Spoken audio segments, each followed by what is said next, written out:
لا يزال الخير حيا لا يزال إن في الدنيا سلاما وظلال. زمونږ یو ملګرو په الکوانه کې ما ته دا خبره کړې وه یورپ کې پاتې شو هغوی په یو ملک کې ما کار کولو موږ سره په کپنای کې یوې جینۍ انګریزي کار کولو نو خامخا مشینانو باندې موږ ولاړو نو هغې به ما څه کله کله تپوس وکړو نو هغې ما ته وی چې ته خو مسلمان یې د کوم ځای ما ورته ووایې د پلانکي ځای پاکستان بیا ټول تپوسونه یې کول بیا یې ما ته وی چې تا واده کړی دی ما وی چې نه ما واده نه دی کړی نو ما ته وی چې ختم واده کوې ما وی چې او کوم به وی ته به کوم ځای واده کوې دلته هلته کوم ځای کې وی ما ورته وی چې مونږ دلته واده نه کوو ما له به مور او پلار هلته واده کوي وی ما ته وی چې تا له به مور او پلار واده کوي ما چې او وی ستاسو د واده څه طریقه وي واده څنګه طریقې سره کوي مور او پلار به په خپله خوښوي وی ما وی او زمونږ خور یا مور دا به چا کره ورشي هغې کره به وینا وکړي هغې که ورته ښه وکړي نو بیا به نکاح وي د هغې نه وړاندې کویدن وي وی هغې ما ته ووایي چې ښه ستا خور شته نه وی ما یې چې او وی ما ته وی چې ستا هغه خور واده ده وی ما ورته وی چې او څه واده دي څه به ودېږي انشاءالله کویدن ده یو وی ما ته وی چې د هغې د دې رشتې څنګه چلي ستا خور دلته کار کوي یورپ کې که نه بل ملک کې ده وی ما وی چې هغه کور ده نو وی ما ته وی چې هغه کور کې کمې دي نو هغې کار نه کوي نو وی ما وی چې نه نو هغې به چې ودېږي ما ورته وی چې ودېږي به نو کار ته څه ضرورت دی هغه چې کمې واده شوي هغه هم کار نه دی کړی نه به کوي کور کې بس لګیا وي د خاوند خدمت کوي او دا چې کور کې دا د وروڼو خدمت کوي د پلار مور خدمت کوي نو ما ته وی چې ښه دا راته ووایي چې کومې خویندې واده دي نو هغې چا واده کړي وی ما وی چې مونږ وروڼو چې کوم مشران وروڼو هغې وګټله پلار مور مې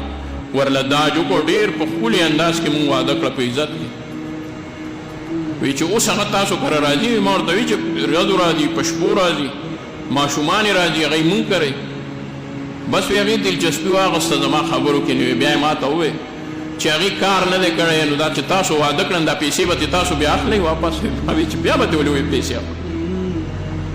هغې ځان ښه پوره پوه کړو هغې یورپین جینۍ ډېرې وژړل وی ما ورته وی چې څه خبره ده تا سره څه داسې واقعه شوې ده دی کې د طلاق دا واقعات ډېر وي د ورځې شپې پکې فرق وي سهار یې ښه وي ماښام بیا نه وي ماښام یې وي سهار نه وي په ورځ کې څو ځله بدل را بدل شي وی هغې چې ډېر وژړل نو بیا اخره کې ما ته ووی چې زه په بل څه جاړم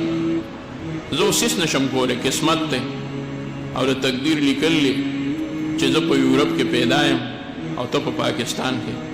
دا چې دومره مې وژړل ما وی څومره به ښه وه که زه ستا خور وی زه به ستا خور وی نو څومره به ښه وه وی ما ورته وی چې ولې وی چې زه به اوس واده وی که نه ته زما عمر ته وګورئ ما چې ته ولې نه یې واده وی ما ځان له دومره څه نه دي ګټلي چې زه پرې واده شم زمونږ بعضې مسلمانان زمونږ ځوانان یورپ والو هر څه ته پسخېږي هر څه ته پسخېږي د هغې نه مو تپوس کړی دی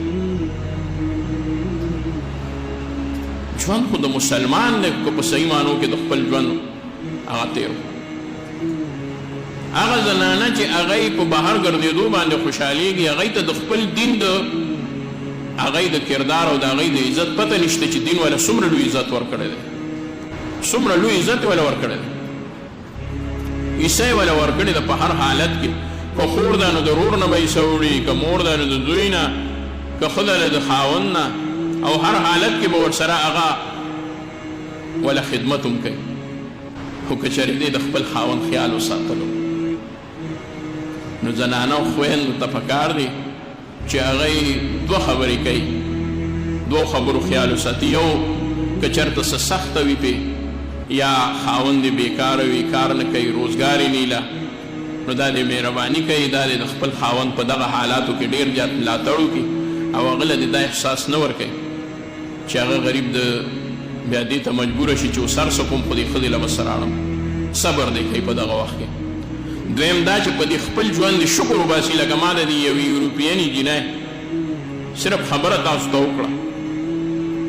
داسې یو نه ده دا یورپ د دې نه ډک دی او هغه بد اثرات زمونږ د اسلامي ملکونو کې هغه خلکو ته هم رادن نشو کم خلک چې د هغوی په لار روانو نن هغه خلک هم هو دکه شان شو په هغوی کې هم د جینکو دپاره رشتې نه راځي وجه هم دکه ده